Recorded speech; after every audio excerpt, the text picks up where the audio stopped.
సాధులు నాలుగింటిని గురించి చెప్పదలంచి భగవానుడు వానిలో ఆహారమును గూర్చి మొట్టమొదట ప్రస్తావించడం గమనింపదగినది. జీవుని ఆధ్యాత్మిక సాధన క్రమములో ఆహార శుద్ధి ప్రప్రథమైనది. ఆహార శుద్ధిచే చిత్తశుద్ధి, చిత్తశుద్ధిచే జ్ఞానోదయము సంభవించును. ఆహారము శుద్ధముగా లేనిచో మనస్సును మల్లముగా ఉండటం వల్ల దాని వల్ల లక్ష్య ప్రాప్తి చేకూరకయే ఉండును. అది మోక్షం కావాలనుకునేటువంటి ప్రయత్నం చేసేటువంటి వాడు మొట్టమొదట ఆహార శుద్ధి ఉండాలి. ఆహార శుద్ధి అంటే ధర్మ న్యాయార్జితమైనటువంటి డబ్బుతోటి ఏర్పరచుకున్నటువంటి ఆహార పదార్థములు అవి తయారు చేసేటప్పుడు కూడా భగవన్ నామస్మరణతోటి భగవంతుని యందు దృష్టి పెట్టుకొని చేయడము. అంతేకాకుండా తర్వాత వీడు ఆహారం స్వీకరించేప్పుడు కూడా భగవదర్పణ చేసి స్వీకరించడం.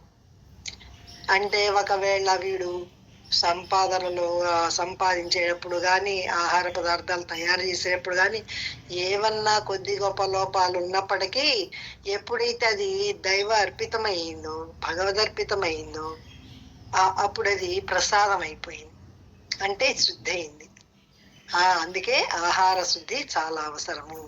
ఆహార శుద్ధే కాదు, ఆహారము కూడా సాత్విక ఆహారంగా స్వీకరించాలి.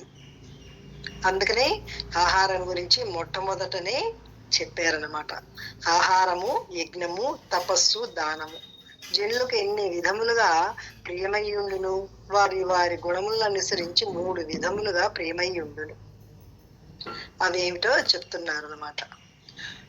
ఆయుష్ను, మనోబలమును, దేహబలమును, ఆరోగ్యమును, సౌఖ్యమును, ప్రీతిని బావుగా వృద్ధి నొందించునవియు, రసము గలవియు, చమురు గలవియు, దేహమందు చాలా కాలం ఉండునవియు, మనోహరములైనవి ఒక ఆహారములు సత్వగుణము గలవారికి ఇష్టములై ఉండును. అంటే శరీరానికి ఆరోగ్యాన్ని చేకూర్చేటువంటి ఆహార పదార్థాల యందు ఈ సాధన చేసేటువంటి వాడికి ఆసక్తి కలిగి ఉంటాడు. ఎందుకంటే అది ఎప్పుడైతే ఆహారము మంచిగా స్వీకరిస్తున్నాడో, ఆరోగ్యకరమైనది శుద్ధ భగవదర్పితమైనదిగా స్వీకరిస్తున్నాడో, అది దేహానికి ఆ మనసు శుద్ధవడానికి, అంతఃకరణ శుద్ధయ్యి మనసు భగవదర్పితమై భగవత్ సంబంధమైన విషయాలను ఆలోచించడం కానీ, ఆ విషయాల గురించి విచారణ చేయడం కానీ, దాని గురించే నిత్యము ప్రయత్నం చేయడం అనేటిది జరుగుతుంది. అందుకనే సాత్విక ఆహారం స్వీకరిస్తాడు. అదంటే సాత్విక ఆహారమే అది శరీరానికి ఆరోగ్యాన్ని ఇవ్వడమే కాకుండా మనసుకి బలాన్ని ఇస్తుంది.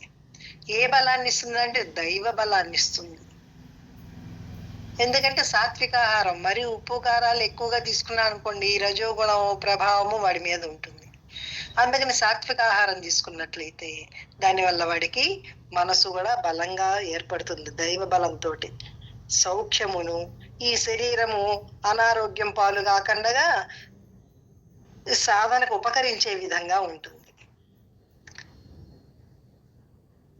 ప్రీతిని బాగుగా వృద్ధి నొందించునవియు, అంటే భగవదర్పితమైన భగవత్ సంబంధమైన వాటి యందు ఇంకాస్త ఆసక్తిని పెంచుతాయి. ఎప్పుడు ప్రసాదం స్వీకరిస్తున్నాను అనుకోండి, అది భగవదర్పితమైంది కాబట్టి అది ప్రసాదం స్వీకరించినప్పుడు వీడికి మళ్ళీ భగవత్ సంబంధమైన ఆలోచనలు, దాని అందే ఆసక్తి, శ్రద్ధ, భక్తి ఇవన్నీ కూడా పెంపొందుతుంటాయి అన్నమాట. జనుల యందు సత్వగుణం అభివృద్ధి నొందినప్పుడు ఇట్టి ఆహారము వారికి రుచించునని భావము. అనగా కారముతోనూ పులుపుతోనూ కూడినవియు, రాజసికమైనదియు లేక తామసికమైనదియు ఆహారము వారికి అన్నడను ప్రీతికరము కానేరదు. వాటి వల్ల వాటి యందు ప్రీతి ఉండదు. ఎందుకంటే అవి అనారోగ్యాన్ని కలిగిస్తాయి. అనారోగ్యాన్ని కలిగించడమే కాకుండా మనసుకి అరిష వర్గాలకు లోన ఏ విధంగా చేస్తుంది అంతరంగము, అంతేకాకుండా జన్మల పాలు చేస్తుంది. అంటే మళ్ళీ శరీరం రావడానికి తగినటువంటి పరిస్థితి కలిగింపజేస్తుంది వీడి ఆహార నియమం గనక లేకపోయినట్లయితే. అందుకనే పైన తెలిపిన సాత్విక ఆహారమే వారికి ఇష్టముగా నుండును. ధ్యానాదులకిట్టి ఆహారము విక్కుటముగా అనుకూలించును. ధ్యానం చేసేటువంటి సాధన చేసేటువంటి వారికి ఈ సాత్విక ఆహారమే ఎంతో ఇష్టము, ఆరోగ్యము, సాధనకు మంచిగా ఉపకరిస్తుంది అనమాట. ఈ ఆహారం స్వీకరించినట్లయితే ఆహార విషయము పరమార్థ రంగమున ఎంతయో ముఖ్యమైనది కనుకనే శ్రీకృష్ణమూర్తి గీతలో పెక్కు చోట్ల దాన్ని గురించి ప్రస్తావించుచూ వచ్చిరి. కావున ముముక్షువులు ఆహార సంయమము ఏదియో చిన్న విషయమని తలంపక బ్రహ్మ మార్గమున కీలక స్థానం ఆక్రమించి ఉన్నదా అనేవిగా దాన్ని భావించి సాత్విక ఆహారమునే సేవించుచూ రావలెను. సాత్విక ఆహారాన్ని స్వీకరించడమే కాకుండా అది కూడా ఎలా స్వీకరించాలి? మితముగా భుజించాలి. ఏమండి సాత్విక ఆహారమే కదండి, అందుకని చాలా తినొచ్చండి అంటే కాదు, మితంగా. అందుకే యుక్తంగా ఉండాలి ఏదైనా. ఎందుకంటే యుక్తంగా ఉన్నప్పుడే వీడి వివేకం బాగా పదును పెట్టుకోగలడు. అమితంగా తిన్నాడు అనుకోండి, అది బుద్ధి మాన్యం అవుతుంది. ఎందుకని? తమో గుణ ప్రభావం వల్ల బుద్ధి ఆలోచించేటువంటి శక్తిని కోల్పోతుంది.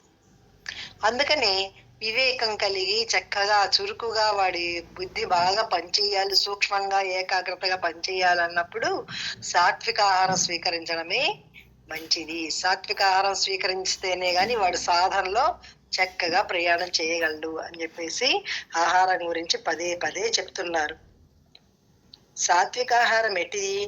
ఆయుస్సును, మనోబలమును, శరీర బలమును, ఆరోగ్యమును, సుఖమును, ప్రీతిని లెస్సగా అభివృద్ధి చొందించున్నదియు, రసము గలదియు, చమురుతో కూడినదియు, దేహమునందు చాలా కాలం ఉండినదియు, మనోహరమైనదియు సాత్విక ఆహారం అనబడును. కావున విఘ్నులట్టి ఆహారమునే సేవించవలేను. ఎందుకంటే అందుకే మనం ఆహార పదార్థాలు తయారు చేసేప్పుడు నూనెలు అవి వాడుతుంటాం, నెయ్యి వాడుతుంటాం. అవన్నీ శరీరము చక్కగా ఈ త్వక్ అనేటువంటిది, చర్మం అనేటిది వీడిని బాధించకుండా ఉండటానికి, అది చక్కగా ఉండటానికి ఈ నూనె పదార్థాలు ఇవన్నీ కూడా సహకరిస్తాయి అన్నమాట.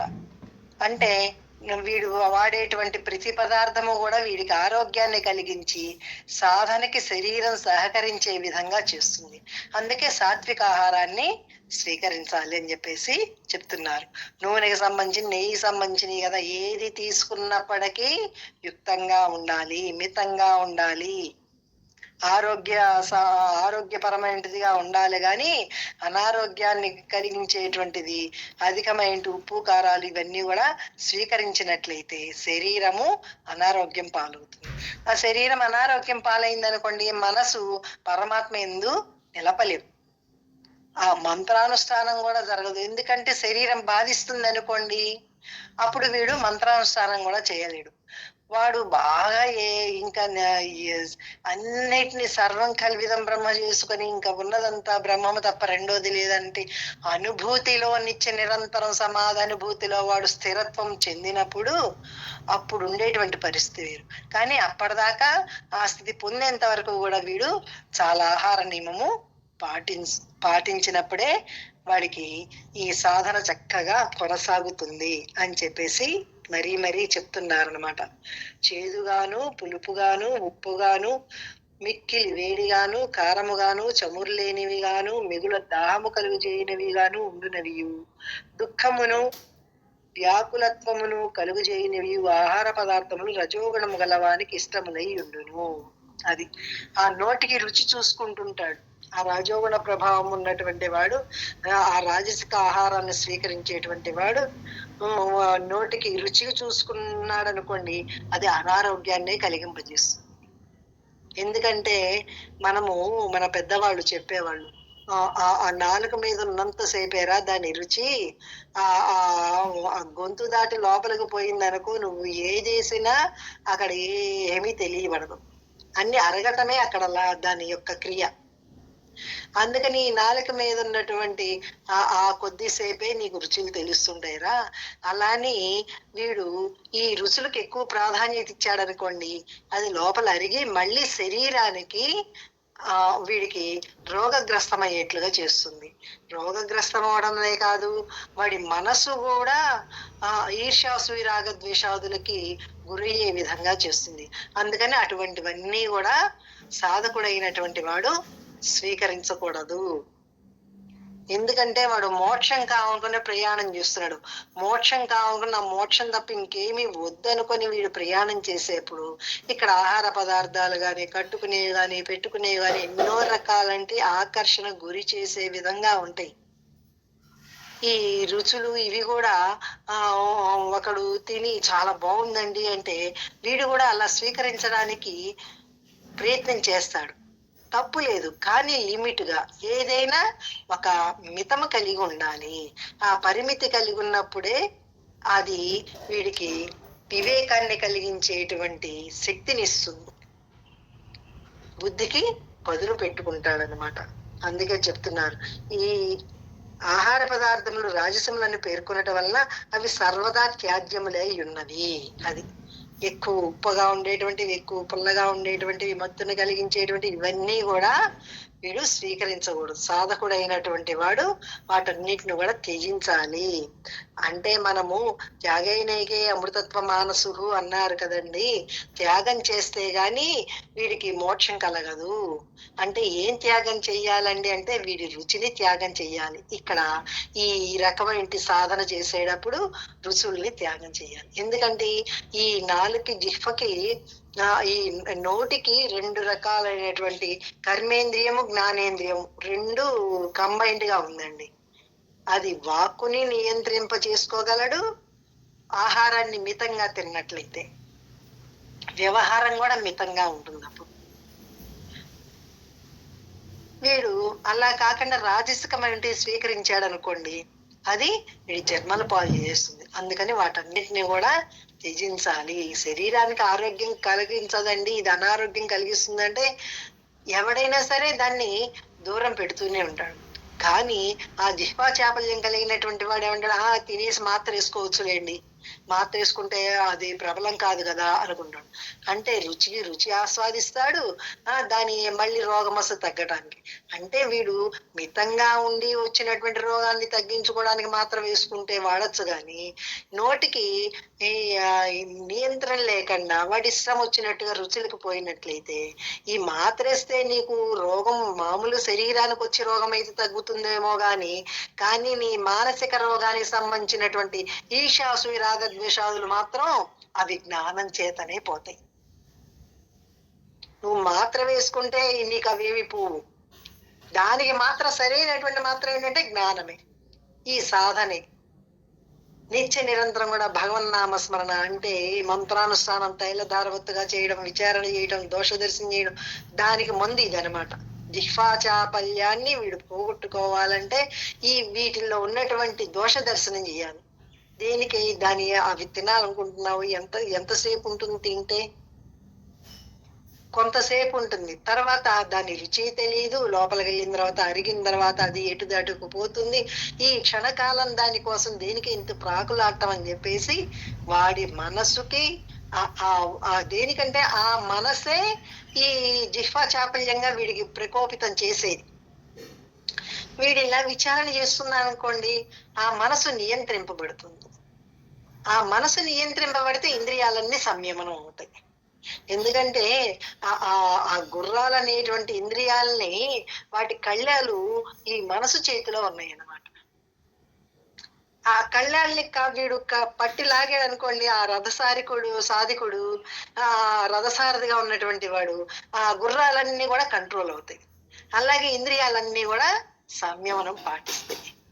వాటి వల్ల ఏం నష్టపోతున్నామో అవి గ్రహించుకుంటాడు వాడు. ఎప్పుడైతే ఆ మనసు ఇదంతా చెప్తున్నామో ఆ మనసు వాటి జోలికి వెళ్ళకుండా ఇంద్రియాలని కంట్రోల్ చేయగలుగుతాం. ఇంద్రియాలని సంయమనం చేసామనుకోండి, అప్పుడు ఏం చేస్తాము? సంయమనం చేస్తున్నప్పుడు ఈ భగవన్నామాన్ని ఎప్పుడైతే పఠిస్తుంటామో ఆ భగవంతుని యందు ఏకాగ్రత కుదురుతుంది. భగవంతుని యందు ఏకాగ్రత కుదిరితే కదండి మనసుకి ఆలోచనలు రానటువంటి స్థితి కలిగేది. ఆ ఏకాగ్రత కలిగినప్పుడే కదండి మనసు బుద్ధిలో ఉన్నటువంటి పరమాత్మ లాంటి బ్రహ్మ లాంటి జ్ఞానంతో మమేకమైపోతుంది. అప్పుడు మనోబుద్ధులు రెండు వేరువేరుగా ఉండవు, రెండు ఏకమై బ్రహ్మగా వెలిగిపోతుంది.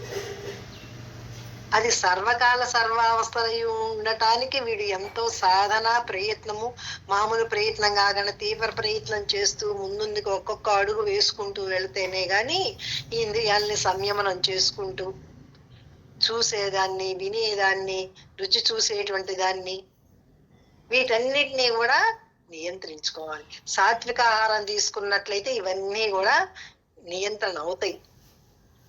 వీడు ఇష్టం వచ్చినట్లుగా తినేసి నాకు నియంత్రణ కావట్లేదని అంటే కావు. విడిగా ఇప్పుడు గుర్రాలు దాని ఇష్టం వచ్చినట్టు, ఏ గుర్రానికి ఇష్టం వచ్చినట్టు ఆ గుర్రం ప్రవర్తిస్తుంది అనుకోండి, ఆ రథము ఎలా ఉంటుంది? గోతిలో పడిపోతుంది. అలాగే ఈ శరీరం అనారోగ్యం పాలు కావడము, మళ్ళీ జన్మల పాలు కావడము జరుగుతుంది. అందుకనే సాత్విక ఆహారం స్వీకరించాలి. ఈ రజోగుణ స్వభావం కలిగినటువంటి ఆహార పదార్థాలను వీడు స్వీకరించకూడదు. వాటన్నిటిని కూడా త్యజించాలి. ఎక్కువ వేడిగా ఉన్నాయి, ఎక్కువ ఉప్పు కారాలు ఉన్నటువంటివి, ఇవన్నీ కూడా వీడు నియంత్రించుకుంటే గాని సాధనలో చక్కగా ముందుకు వెళతాడనమాట. అందుకే చెప్తున్నారు, ఇచ్చట దుఃఖమనగా భుజించిన వెంటనే శరీరాదులకు కలుగు బాధనియు, శోకమనగా భుజించిన పిమ్మట మనస్సునకు కలుగు క్లేశమనియు గ్రహించవలను. అది తినేటప్పుడు కూడా నోటికి మంటగా, అతి చేదుగా ఉండటం అనేటిది అప్పుడు తినేటువంటి టైం. అప్పుడు తర్వాత అది అరిగిన తర్వాత కూడా మనసు క్లేశాన్ని ఇస్తుంది. ఆ క్లేశం అంటే ఏమిటి? ఈ హర్షవర్గానికి లోనవడమే క్లేశం అంటే. హర్షవర్గానికి లోనైంది అనుకోండి, వీడు చేసేటువంటి సాధన అంతా బూడిదలో పోసిన పన్నీరు అయిపోతుంది. అందుకనే నియంత్రణ కలిగి ఉండాలి. కొందరు ఉష్ణ అను పదములకు ముందున్న అతి అను విశేషమును కట్వాది పదములన్నిటికీ అన్వయించి అర్థము చెప్పిరి. కానీ అట్లు చేయుట సమీచీనముగా కనపట్టలేదు. ఏలయనినా అత్తరి అతి కటుత్వము నిషిద్ధమని, అల్ప కటుత్వము గ్రాహ్యమని అర్థము వచ్చును. అది సమంజసమే ఎగును. కొద్ది చేదుగాను ఎవరు కోరరు కదా. మరియు విదాహిన అను పదమునకు అతి చేర్చినచో అతి విధానిహ. అప్పుడు వి అను ఉపసర్గ మీద మరలా అతి అను విశేష గుణము జోడించ అప్రస్తుతముగా నుండగలదు. అంటే ఏదైనా అతి సర్వత్ర వర్జయేత్ అని చెప్పేసి మనకి ఎప్పుడో పెద్దలు చెప్పే ఉన్నారు. దేనిలోనూ అతి పనికి రాదు. సర్వత్రా అన్ని విషయముల యందు నువ్వు ఏది కనిపించినప్పటికీ దాంట్లో అతి పనికి రాదు, ఏది గ్రహించినప్పటికీ దాంట్లో అతి పనికి రాదు. ఇవన్నీ ఈ అతిని సర్వత్రా వర్జయేత్, అన్నిటి వీటి యందు అతి లేకుండా వాడు సంయమనం పాటిస్తేనే గాని సత్వగుణం అనేటిది అభివృద్ధి కాదు వాడికి. ఎక్కడికక్కడ బ్రహ్మనేంటి జ్ఞానం వీడు పొందే కొద్దీ ఇవన్నీ కూడా నియంత్రింపబడతాయి వాడికి. వాడు నమ్మి చేసినట్లయితే, భక్తిగా శ్రద్ధగా చేసినట్లయితే, వాడి భక్తి శ్రద్ధలు లేకుండా చేస్తున్నాడు అనుకోండి. మనకి ముందు అధ్యాయంలో చెప్పారు, 16వ అధ్యాయంలో చివరిగా వచ్చేప్పటికి చెప్పారు, వాడు శాస్త్రోక్త విధిని వీడి వాడు ఇష్టం వచ్చినట్టు చేస్తాడురా అని. శాస్త్రోక్త విధిని వీడితే అది వీడికి సాధనకు ఉపకరించదు, అశాస్త్రీయంగా ఉంటుంది. అందుకని శాస్త్రం చెప్పినట్లుగా భక్తి శ్రద్ధలు కలిగి చేసేటువంటి సాధన యందు గాని, చేసేటువంటి పనుల యందు గాని భగవంతుని యందు భక్తి శ్రద్ధలు కలిగి వీడు చెయ్యాలి. ఏది చేసినప్పటికీ ఆ చేసేది కూడా అతిగా ఉండకూడదు, ఒక పరిధి కలిగి ఉండాలన్నమాట, నీతి కలిగి ఉండాలి. రాజస సుఖము యొక్క లక్షణము విషయేంద్రియ సంయోగ పరిణామమే విషమివ అన్నట్లుగా రాజసాహారమును ప్రారంభమున జనులకు ఇంపుగా తోచవచ్చును, కానీ భుజించిన కొంతసేపటికి గొప్ప దుఃఖమును వ్యాకులత్వమును కలుగజేయును. అది తినేటప్పుడు నోటికి రుచిగా, కారకారంగా, పుల్లపుల్లగా ఎంతో ఆస్వాదిస్తూ స్వీకరిస్తాడు. కానీ అది వాడికి రాజసికమైన లక్షణాలని ఏర్పరిచి వాడికి దుఃఖానికే గురి చేస్తుంది. తినేటప్పుడు సుఖంగా ఉంటుంది, తర్వాత దుఃఖాన్ని ఇస్తుంది. సాత్విక ఆహారము తినేటప్పుడు సుఖమే, అది అరిగిన తర్వాత కూడా సుఖమే వాడికి. ఇంకా తమో గుణం అవుతుంది అనుకోండి, తినేటప్పుడు దుఃఖమే, తర్వాత అది అరిగిన తర్వాత కూడా దుఃఖాన్ని ఇస్తుంది. అది ముందు ముందు మనకి చెప్తున్నారు అన్నమాట.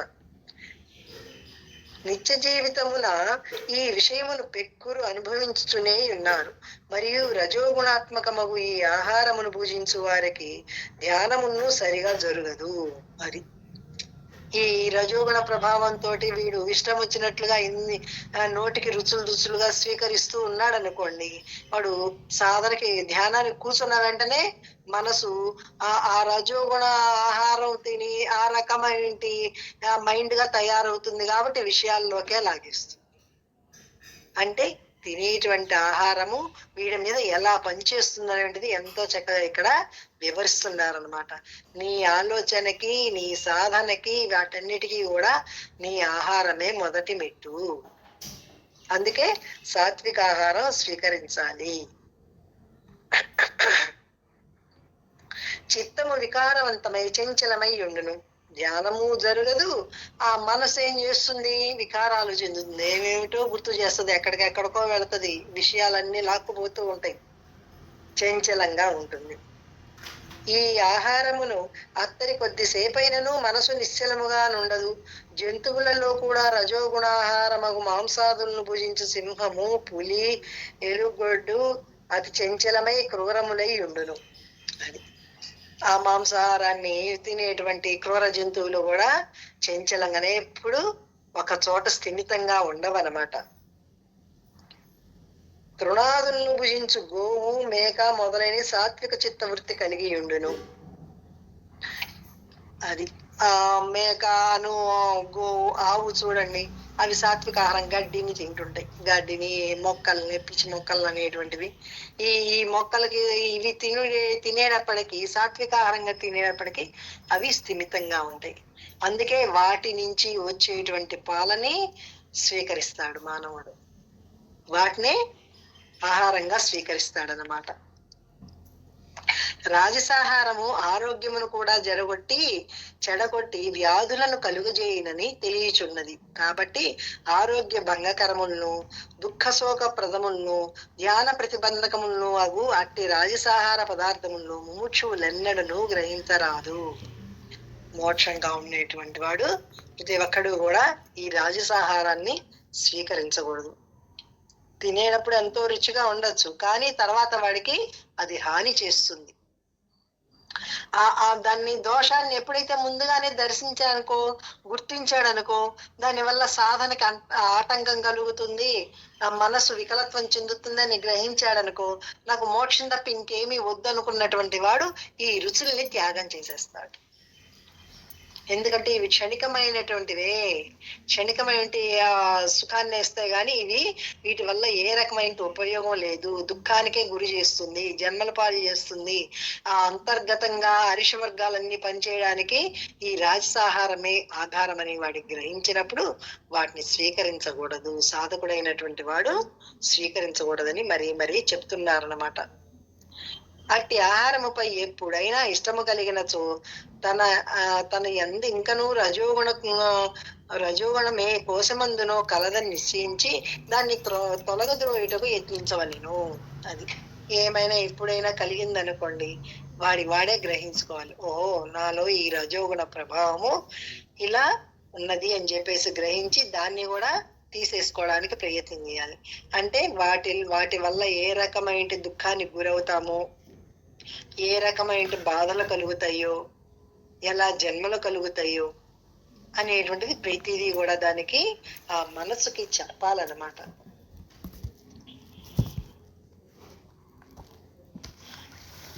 దాహ అని చెప్పక ప్రదాహ అని చెప్పడం వల్ల రోగాదులు అన్నవి లెస్సగా కలుగు చేయనవని అర్థం. అది వీడికి ఆహారం నోటికి రుచిగా బాగా తిన్నాడు అనుకోండి, అవి రోగానికి గురి చేస్తాయి. ఇప్పుడు వీడికి అసలకే జబ్బు ఉంది, ఆ జబ్బు ఉన్నటువంటి వాడు ఆ జబ్బుకి నయమయ్యే విధంగా వాడు ఆహారాన్ని స్వీకరించాలి, కానీ జబ్బును పెంచే విధంగా చేసుకోకూడదుగా. వీడి దుఃఖం ఏంటి, వీడి కష్టం ఏంటి, భావబంధం అనేటిది, భావసాగరం అనేటి దుఃఖంలో ఆ రోగం కలిగి ఉన్నాడు, భవరోగం కలిగి ఉన్నాడు.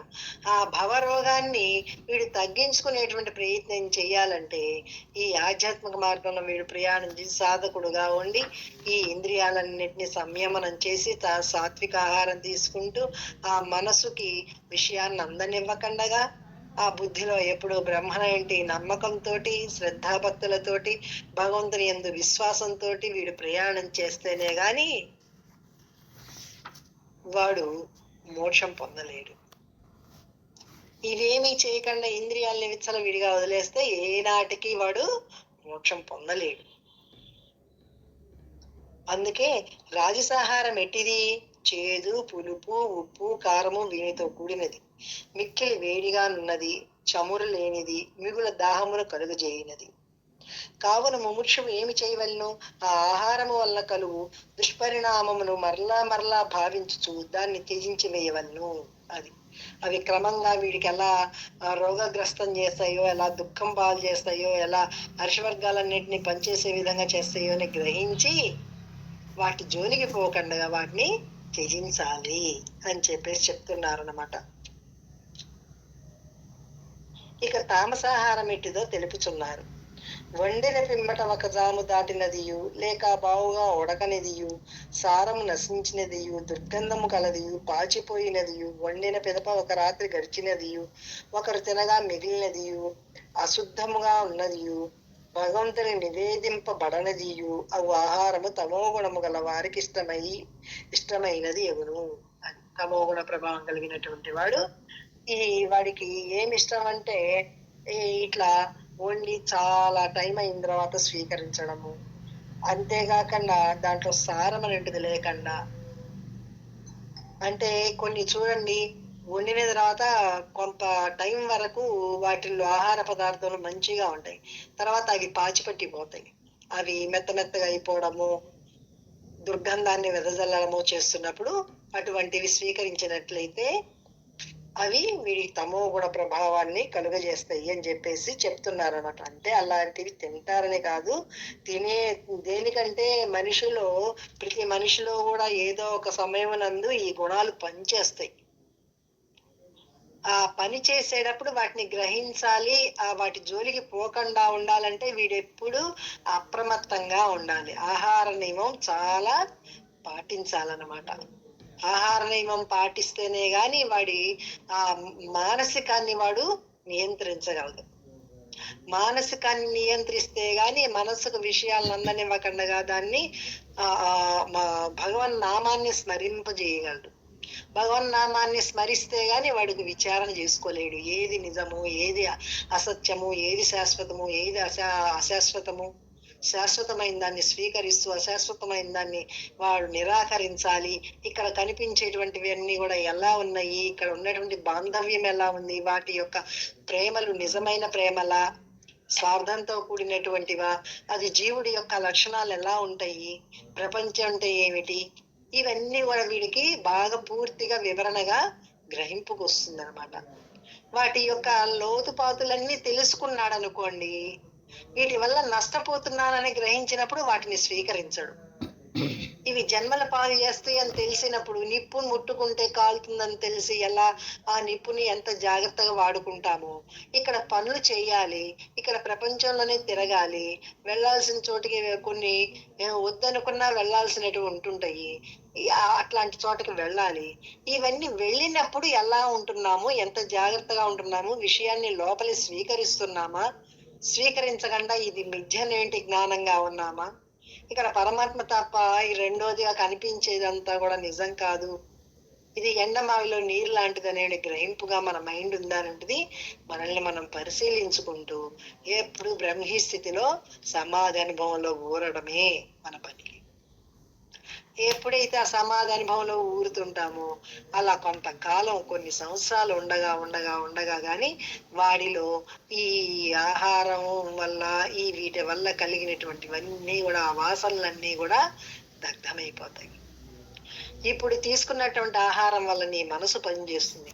కానీ జన్మతః వచ్చినటువంటి సంస్కారాలు ఉన్నాయే, నువ్వు ఇప్పుడు తీసుకునే ఆహారం జాగ్రత్త పడితే నీ ఇప్పుడు వచ్చేటువంటి ఆలోచనలు నియంత్రించగలవు. కానీ అంతర్గతంగా ఉన్నటువంటి ఆ సంస్కారాలు వాసనలు దగ్ధం అవ్వాలంటే దాని నిరంతరం సమాధిలో ఊరటం వల్లనే జరుగుతుంది.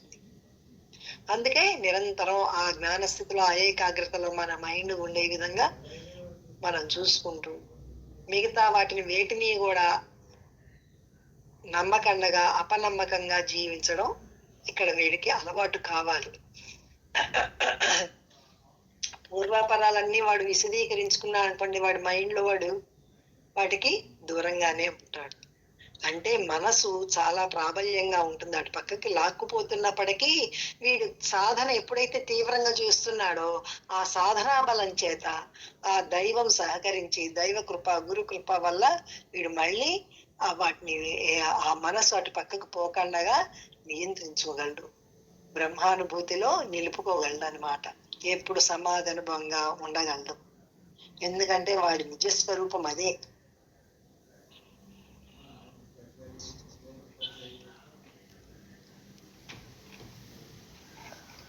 ఆరోగ్య శాస్త్ర ప్రకారమును ఇట్టి తామసాహారము పైన తెలిపిన రాజసాహారము నిషిద్ధములే ఎగును.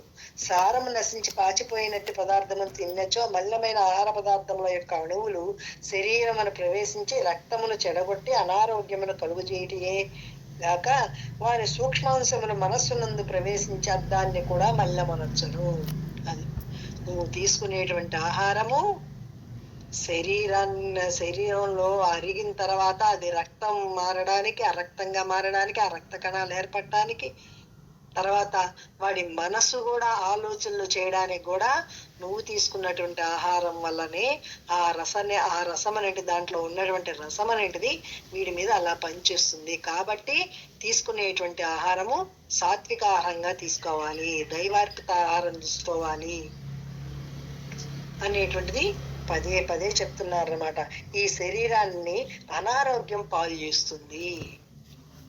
ఆ నిల ఉన్నటువంటివి పాచిపోయినటువంటివి ఇవన్నీ స్వీకరించినప్పుడు శరీరం కూడా అనారోగ్యం పాలవుతుంది. అనారోగ్యం పాలవడమే కాకుండా మనసు ఏకాగ్రత చెందడానికి అక్కడ వీలు లేనటువంటి పరిస్థితిగా ఉంటుంది.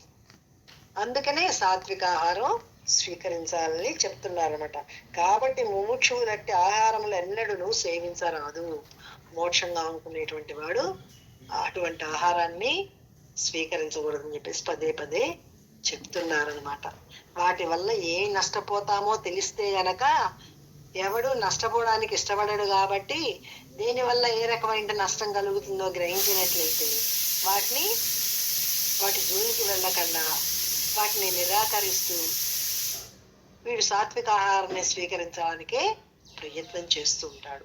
అందుకోసమే పదే పదే సాధకుడైనటువంటి వాడు ఇలా ఉంటేనే గాని ఆ మనసును నియంత్రించగలడు అని చెప్పేసి చెప్పారన్నమాట. ఇవాళకి ఈ 3 సాత్విక ఆహారము, రాజసిక ఆహారము, తామసిక ఆహారము, ఆ ఆహారం వల్ల కలిగేటువంటి నష్టాలు ఏమిటి, వాటి వల్ల ఎలా జన్మల పాలవుతామో, ఎలా ఆలోచనలు మంచివి కాకుండా దైవ సంబంధమైనవి కాకుండా ఎలా వస్తాయి అనేటువంటి దాని గురించి చెప్పుకున్నాం.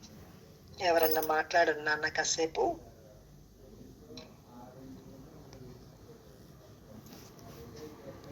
శేషమ్మ గారు మాట్లాడతారమ్మా?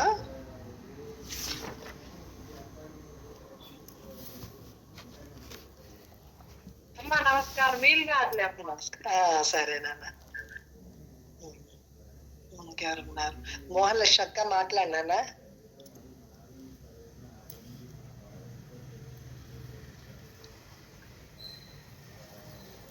లత మాట్లాడినానా?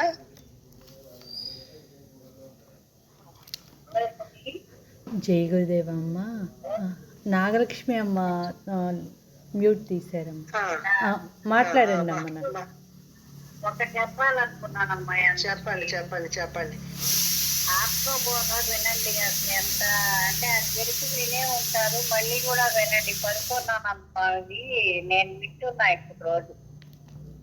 చాలా చక్కగా చెప్పారు, అర్థమయ్యే రీతిలో భగవన్ నామం గురించి, జ్ఞానం గురించి.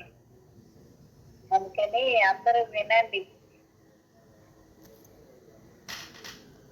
అది చెప్పాలనుకుంటున్నాను.